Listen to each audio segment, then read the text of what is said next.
to the channel, and this is the latest in my series of videos about how to pass an advanced driving test. And in this video we're going to look at steering.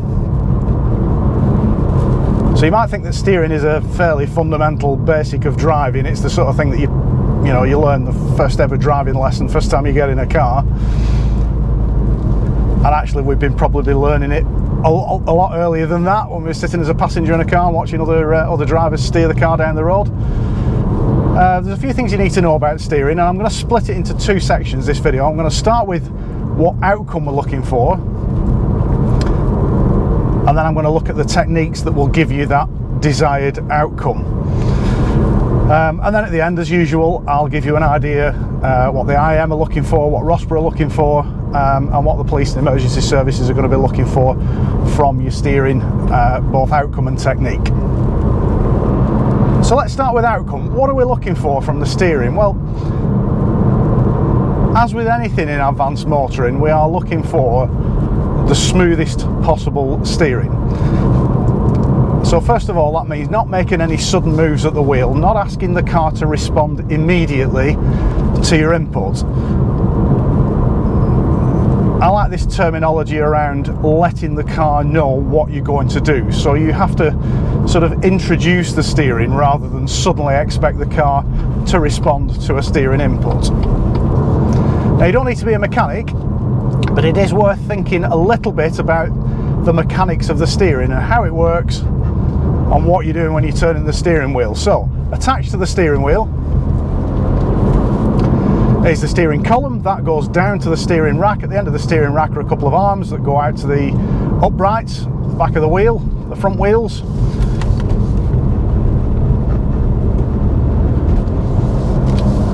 And those turn the wheels in the direction that you want them to go. So the steering is probably where we've got the most physical contact with the road, if you like. I like to think of my hands on the steering wheel as almost feeling out in front of the car. It's a source of information for us. We can feel the road surface, we can feel defects, we can feel what grip we've got through the steering. But I mentioned before that I'm going to look at the outcome that we're looking for from steering. And the way I like to describe the outcome is to compare it to a pendulum. So I want you to start by picturing a pendulum and how a pendulum swings. And I want you to think of it starting at the top of its swing. It's stationary. That's the starting point for your steering. And then from that stationary point, gravity starts to take over and it starts to very slowly accelerate the pendulum. So it picks up speed gradually and slowly until at the bottom of its swing, the pendulum's travelling at its fastest point. Then as it moves to the other half of its swing, the pendulum moves up and gravity takes over again and it gradually slows down to the point where it stops momentarily and then swings back the other way. So why am I comparing steering to a pendulum? Well, actually that's what you're looking to achieve. If we start the steering slowly, we transmit our input down that steering column, down to the steering rack, out to the steering arms and the uprights at the back of the wheel. And we start that steering action nice and slowly. We let the car know what we're going to do. We don't sneak up on it and suddenly expect a reaction to our sudden steering input. We let the car know what we're going to do. So sticking with that visual metaphor of the pendulum, I want you to take that pendulum now and I want you to take the fulcrum of the pendulum, the bit where it swings from, and we're going to put that fulcrum right in the centre of the steering wheel. So I want you to imagine that you are making that pendulum swing in the correct way, in the same way that gravity would, so that we start the steering action nice and slow, build the steering action up, and then slow it off again as you get to the point where you've got maximum steering lock on for whatever it is whatever corner you're turning, whatever junction you're turning into. Then the same when you take the steering off. I want you to imagine it's the pendulum again. Gravity's taking over, it's slowly taking the steering off, building the speed up, and then slowing it down again. So you can apply that principle of the pendulum to your steering. You should easily avoid any sudden steering inputs or any moments where the car is suddenly overwhelmed by the suddenness of your steering action, if you like. So how do we achieve that pendulum effect on the steering? Well, this is where the techniques come in. And of course, if you're studying for an advanced driving test, you'll be reading roadcraft, and there is a section, a few pages, that covers steering. And it talks about a couple of techniques. It talks about the pull-push method, and it talks about rotational steering. So I'm going to look at both of those in a bit more detail. But first of all, I'm going to have to change the camera position so that you can see very clearly what I'm doing with my hands on the steering wheel. So let's start with hand position on the steering wheel.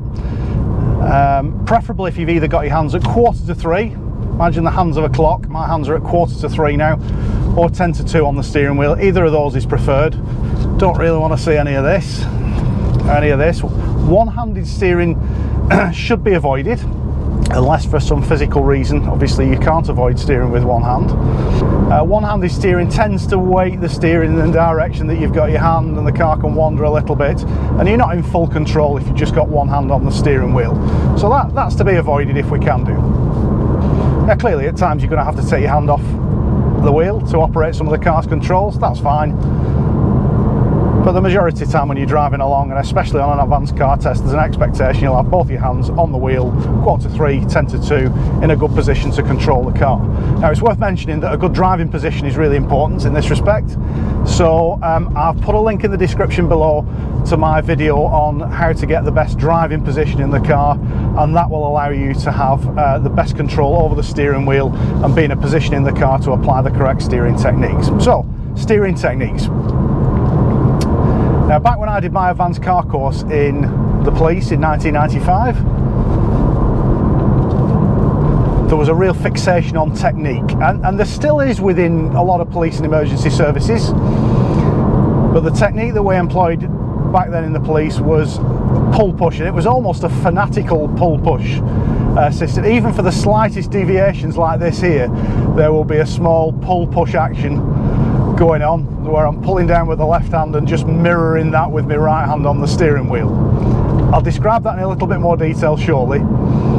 But actually these days, steering techniques, roadcraft, police driving schools, IAM and ROSPA, a bit more relaxed about steering technique, especially when you're just driving along a road like this and putting small inputs in. So these small deviations in the road, actually just keep a fixed grip on the steering wheel, either at 1:10 or at 2:45. It's perfectly acceptable just to move the steering wheel like this. So wait until there's a small deviation coming up just over the crest of this hill, small turn to the left, and I'll show you what I mean. So back when I was doing my police advanced course, there was an expectation that you would pull push even through these very small deviations. But here now it's perfectly acceptable just to keep a fixed grip on the wheel, turn the wheel and return it to straight again. So I'll do that again for the little right-hander at the bottom of the road. I'm just keeping a fixed grip on the steering wheel.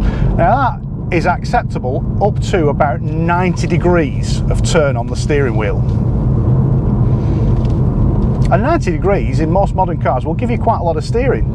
I mean, look at that, that is a proper right-hander, and I'm only turning the steering wheel by maybe 15 degrees, something like that. What's not acceptable is to do what I'm going to do now for this right turn. We do not want to see your right hand here going beyond 12 o'clock on the steering wheel. So there you can see my hands going from... So there you can see that my right hand went well beyond 12 o'clock on the steering wheel, over here to about 10 o'clock. We don't want to see that on our advanced car test, because you're starting to get your hands sort of crossed over and a bit mixed up, and you know the danger there is that you're not in full control of the car. But certainly on a road like this, fixed grip on the steering wheel, up to about 90 degrees on the steering wheel, 12 o'clock is absolutely fine. So what about pull-push technique? Well, first of all, let's look at why we call it pull-push. We don't call it push-pull, and it certainly isn't wheel shuffling. Remember Top Gear a few years ago taking the mickey out of the IM and calling them the wheel shufflers because they did a steering technique like this? We are not shuffling the wheel. It's not an efficient use of your hands on the steering wheel. And again, it can be, if you shuffle the wheel, it can be far too slow. There are times when you need to quickly apply steering lock, and shuffling the wheel does not allow you to do that. So pull push. We call it pull push because we start the steering action by pulling the steering wheel down in the direction that we want to go. It's not push pull. What we don't want to do is push the steering wheel up in the direction we want to go. And the reason we want to avoid that is if I push the steering wheel up here, the steering action tends to be rough, and it tends to be rough because that steering action pushing the wheel up is coming from my shoulder. And my shoulder's a strength muscle, it's not a fine motor skills muscle, whereas my wrist and my forearm are fine motor skills muscles. So if I pull the steering wheel down into these corners, I have much better control, and most importantly, the initial turn, the first turn of the wheel will be smooth, and it will allow me to apply that pendulum action to the steering wheel. So through this series of bends now, you'll see that I'm pulling the steering wheel down with my left hand and then with the right hand, and it gives me a nice smooth initial turn into the corner.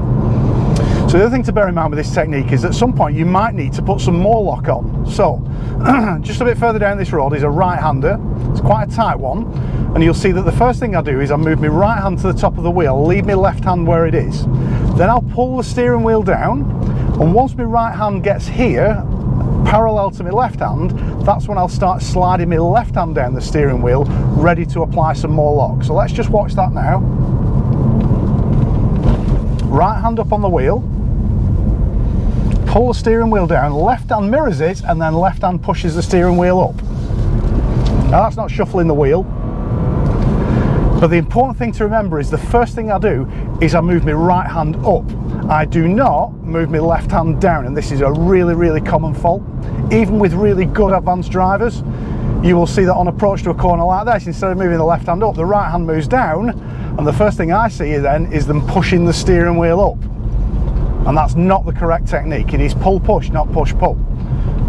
So again, you'll see them move the right hand down and push the steering up. Not the right technique. So for this left-hander, actually, what I want to do is move my left hand up a little bit, pull the steering wheel down.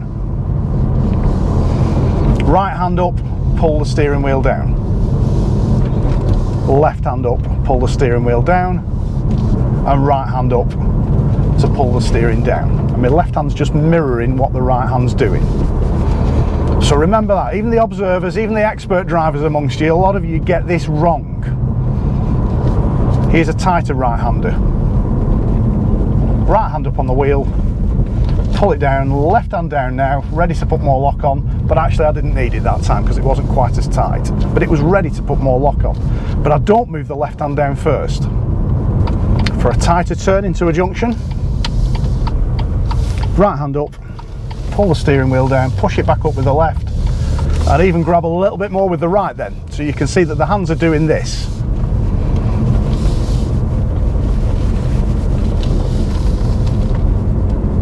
Now there is another technique shown in Roadcraft, and it's the technique I've just told you to avoid, and that is going beyond 12 o'clock on the steering wheel.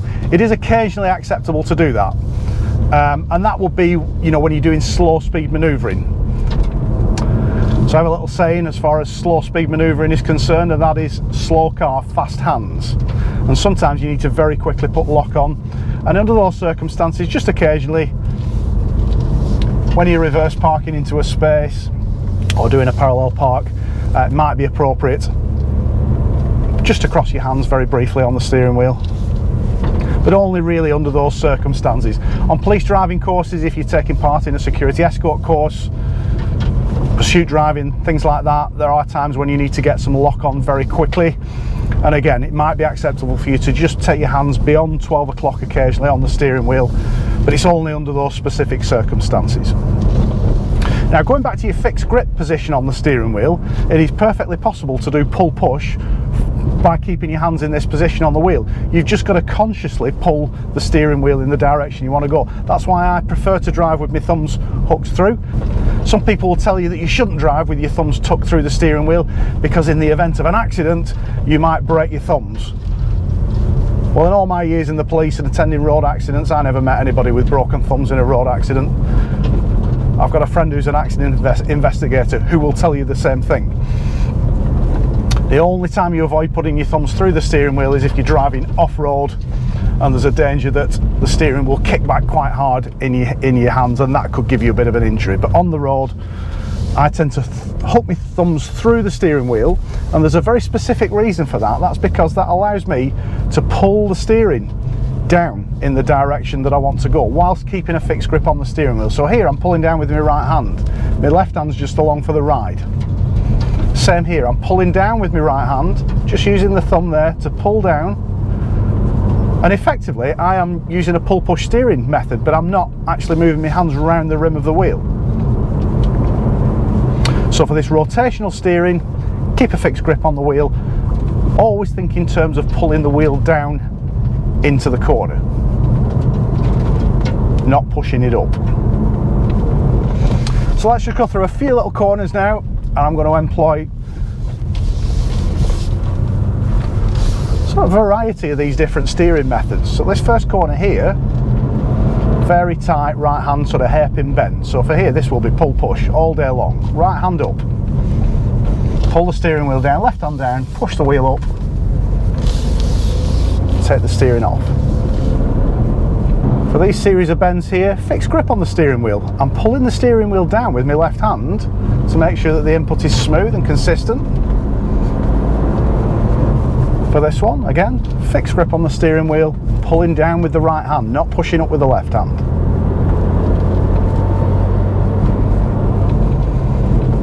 Then a little bit further up here, a series of 90-degree left and rights. Again, we'll go back to pull push for those. So here's the first right-hander. Right hand goes up, pulls the steering wheel down. Actually didn't need any more lock then, but I was just mirroring the right hand with the left hand. Next one, tighter, 90-degree left-hander. Left hand goes up, pulls down, little bit of extra lock with the right hand, then take the steering wheel off. The other thing to remember, it's bad practice to let the wheel spin through your wheels as you take the lock off. Now I'm guilty of this, I did that in my last video, somebody very kindly pointed that out to me, and yes, you were correct, the steering technique in the last video about system of car control was not the best. But it wasn't a video about steering, it was a video about system. But even so, we should be doing as I should be doing as I say, not as I do. So again, right hand up here.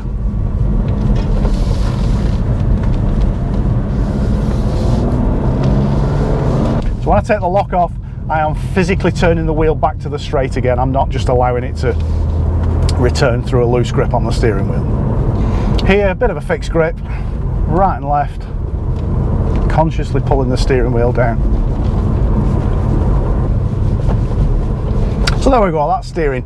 Fairly straightforward subject, fairly straightforward techniques. Any of you undertaking a course of instruction will probably be taught this very early on in the course. I used to do this on police advanced car courses very early on in week one. We go to a car park, and it's nice to just practice figure of eights on a car park at low speed, practicing that pull-push steering technique and the fixed grip steering technique where it's appropriate. So very briefly then, what are the different organisations looking for? Well, for IAM and ROSPA, they are a bit more outcome focused than they used to be. So they're less focused on technique, more focused on outcome. So what I'm looking for when I'm testing somebody at IAM is a nice smooth touch with the car's controls, including the steering, especially that initial first turn of the steering wheel. I'm looking for a nice smooth first turn of the wheel. How you achieve that is up to you, you know, fixed grip or pull push, whatever works. But if you're going to use one of the techniques, I'm looking for a good application of that technique. So like I said before, I don't want to see the opposing hand going down to push the steering wheel up. I want to see the steering wheel being pulled down. Most steering faults, as an examiner or as an observer or a coach, a driving coach, I don't really see them, I feel them through the seat. So those observers amongst you, always feel for steering faults. You just feel a nudge in the side as people turn into corners. The seat will just nudge you in the side. But if somebody's got a good smooth steering technique, you won't feel it. It'll just flow through the corners. And it's worth mentioning there is another steering fault that is very common, and it's something that I call 50-pen steering. A few of you who are observers or might have done your IAM test will have heard of 50-pen steering, and that's where people have a tendency to have a few nibbles at the steering through a corner. Rather than turning the wheel once in and once out, they'll have a few goes. So let me demonstrate 50-pen steering into this little series of bends here. I might just exaggerate a little bit so you understand what I'm talking about. So for this sharper part of this right-hander, what they tend to do is they turn in and out and in and out and in and out. And again for this one, in and out and in and out and in and out. I'm doing that in slower bends. You tend to see it more in faster bends where people make little adjustments to the steering line. And we call it 50 pence because you go around the corner in a series of turns like the edges of a 50 pence piece. So it's important to remember that when you turn into a corner, ideally we want to turn in once and then we want to turn out once. So we steer in once and we steer out once. So for this corner that's coming up now, it's only a bit of a corner, but I've turned the wheel once in and then once out. So for this quite sharp left-hander that's coming up here, it'll be a pull-push technique, left hand going up on the wheel, but look, I only steer in once and I only steer out once. I'm not making little adjustments to the steering. Left hand up, steer in once and steer out once. Again, as an examiner, this is a steering fault that I will feel rather than see. I'll feel it first through the seat and then I'll start looking for the cause of that issue, and it will be somebody just making little adjustments to the steering wheel as we go around the corner. With another 90-degree right coming up, again this will be pull push, but I'm only going to steer in once and then out once.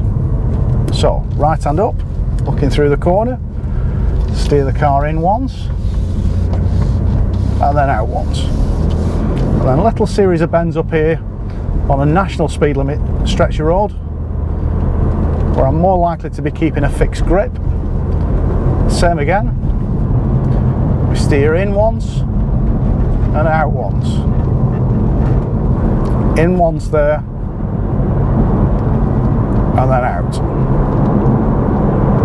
Let's carry a little bit more speed into this right-hander. Keep a fixed grip on the steering wheel, steer in once and steer out once.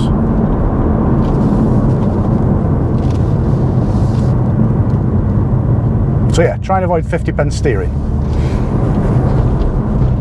Now for police and emergency services, they are a bit more still focused on the technique, and you've got plenty of time on a driving course to practice that technique and be guided by your instructor. Like I said before, wanted an absolutely perfect pull-push technique when I was doing my original advanced car course, that even for small deviations in the road we will just be moving our hands slightly like this. So be guided by your instructors, but you know, the police emergency services will be looking for the technique because the technique guarantees that the outcome will be correct. Now you might watch one of the police interceptor programs or something like that. I don't watch them myself, but you might watch one of those and you might see all kinds of steering technique. Well, don't forget, those officers have passed the course. They've demonstrated that they can drive to the, you know, to the standard that's required to pass that course. What they choose to do after that course, well, that's up to them, isn't it? Doesn't necessarily mean that the outcome of what they're doing is poor. It just means that they've decided not to carry on using that technique. But honestly, this is the way I drive. I use these techniques all the time. Apart from in my last video. Again, thanks for pointing that out. So that's steering. Hope you found that useful. If you've got any questions, put them in the comments below. If there's anything unclear about what I've said, please ask the question. Let's clear it up. Don't forget, this is a series of videos that I'm making at the moment about how to pass an advanced driving test. So look out for the blue thumbnail pictures. I will be making other videos as well, but these instructional videos will have blue titles. And of course, don't forget to go and have a look at the website, reglocal.com. Loads more information there about advanced and performance driving and riding. Information about the books that I've written and how you can get a day's driver or rider coaching with me. And give us a follow on Twitter as well, @reglocal. But for now, thanks for watching. We'll see you next time.